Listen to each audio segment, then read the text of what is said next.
Hello everyone, I am Jyoti Jha and welcome to NCERT the mind. तो आज हम लोग पढ़ेंगे क्लास 7 दुर्वा चैप्टर 5 थोड़ी धरती पाँव का प्रश्न उत्तर। तो चलिए पढ़ना स्टार्ट करते हैं। तो सबसे पहले हम शब्दार्थ देख लेते हैं। शब्दार्थ यानी कि शब्दों का अर्थ, ठीक है, क्योंकि ये एग्ज़ाम में बहुत पूछे जाते हैं तो आपको ध्यान से इसे पढ़ना पड़ेगा और याद करना पड़ेगा, ठीक है। शब्दार्थ पहला है जलाशय। जलाशय का अर्थ होता है तालाब, झील, ठीक है। वहसी यानी कि असभ्य। सहन, आंगन, शिशु यानी कि बालक, ठीक है। उसके बाद दुष्कर्म। दुष्कर्म यानी कि बुरा काम। दहकना, आग की लपटें उठना, ठीक है। अंग यानी कि भाग, हिस्सा, शरीर के हाथ पांव आदि। विनती यानी कि प्रार्थना, ठीक है। तो ये शब्दार्थ था जिसे आप याद कर लेंगे। उसके बाद है कविता संबंधी प्रश्न, ठीक है। तो कविता संबंधी प्रश्न है, तो इसमें देखिए पहला प्रश्न है कि कवि बाग बगीचा क्यों लगाना चाहता है।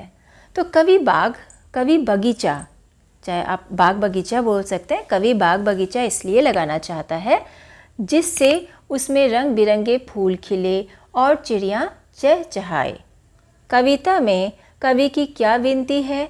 तो कविता में कवि की यही विनती है कि वह बगीचे के लिए थोड़ी धरती पा जाए, यानी कि उन्हें बगीचा लगाने के लिए थोड़ी सी जगह मिल जाए।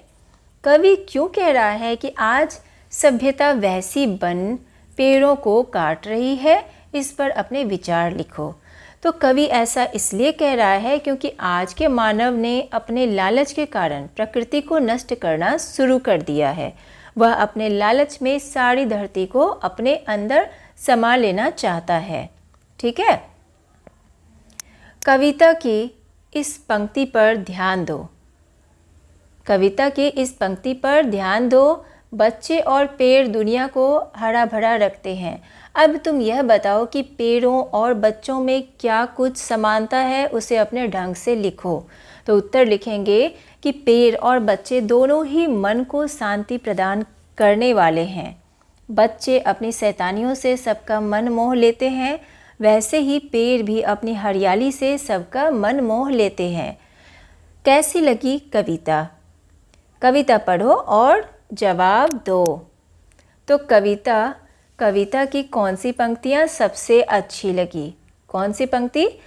तो एक एक पत्ती पर हम सबके सपने सोते हैं, शाखें कटने पर वे भोले शिशुओं सा रोते हैं।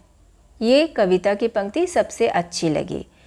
दूसरा है ये पंक्तियाँ क्यों अच्छी लगी? तो क्या लिखेंगे कि ये पंक्तियाँ इसलिए अच्छी लगी क्योंकि इसमें पेड़ों के कटने का दर्द झलक रहा है। उनके भी अपने भाव होते हैं, उनको भी दर्द का एहसास होता है। उसके बाद है बातचीत। नीचे एक लकड़हारे और एक बच्ची की बातचीत दी गई है, इसे अपनी समझ से पूरा करो। तो देखिए बच्ची बोलती है, ओ भैया आप इस पेड़ को क्यों काट रहे हो? लकड़हारा बोलता है, यह तो मेरा काम है। बच्ची बोली कि यह गलत है। लकड़हारा बोलता है, यह कैसे गलत है? इसी से तो मेरे परिवार का भरण पोषण होता है। उसके बाद फिर बच्ची बोलती है, लेकिन भैया इससे हमारी धरती खराब होती है। फिर लकड़हारा बोलता है, वह कैसे? तो बच्ची बोलती है, सुनो मैं बताती हूँ। पेड़ हमारे द्वारा छोड़ी गई कार्बन डाइऑक्साइड को लेते हैं और बदले में हमें ऑक्सीजन देते हैं, ठीक है। उसके बाद फिर लकड़हारा बोलता है, वह क्या होती है? बच्ची बोलती है, देखो जब हम सांस छोड़ते हैं तो वह गंदी हवा होती है और पेड़ उसे हमसे लेकर हमें साफ हवा देते हैं। लकड़हारा बोलता है, अच्छा ऐसा होता है? बच्ची, हाँ। लकड़हारा बोलता है, तब तो मैं अनजाने में बहुत पाप कर रहा था। बच्ची बोली, और क्या? लकड़हारा बोलता है, अब मैं क्या करूं? क्या काम करूं? बच्ची बोलती है, भैया तुम पेड़ काटने का काम छोड़कर पेड़ लगाने का काम भी तो कर सकते हो। लकड़हारा बोलता है, उससे मेरा काम कैसे चलेगा?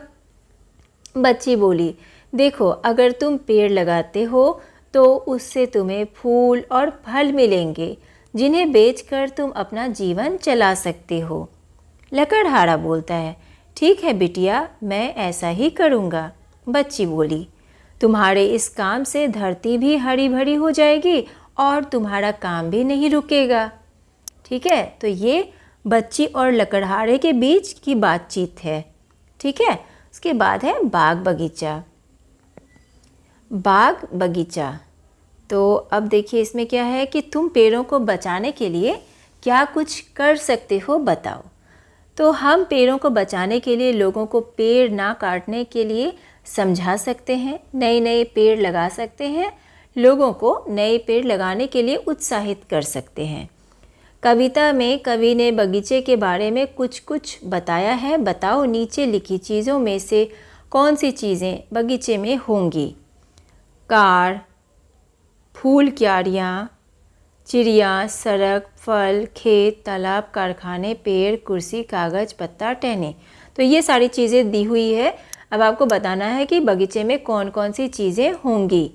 ठीक है, तो बगीचे में मिलने वाली चीज़ें फूल, क्यारियाँ, चिड़िया, फल, पेड़, पत्ता, टहनी। तो ये सब चीज़ बगीचा में मिलेंगी। ठीक है, तो आपका ये प्रश्न उत्तर जो है वो कंप्लीट हो चुका है, थोड़ी धरती पाँव का। ठीक है, थोड़ी धरती पाँव, तो ये आप अच्छे से याद कीजिए। प्रश्न उत्तर आपका तैयार है। और कैसा लगा मेरा पढ़ाना मुझे ज़रूर बताइए कमेंट करके। और अगर अच्छा लगा हो तो NCERT द माइंड को लाइक कीजिए, सब्सक्राइब कीजिए और पास में दिए गए बेल आइकन को ज़रूर प्रेस कर दीजिए ताकि NCERT से रिलेटेड जितने भी वीडियोज़ हैं वो आपके पास समय से पहुँचती रहे। मिलते हैं नेक्स्ट वीडियो में, तब तक के लिए bye, take care, thanks to watch my video.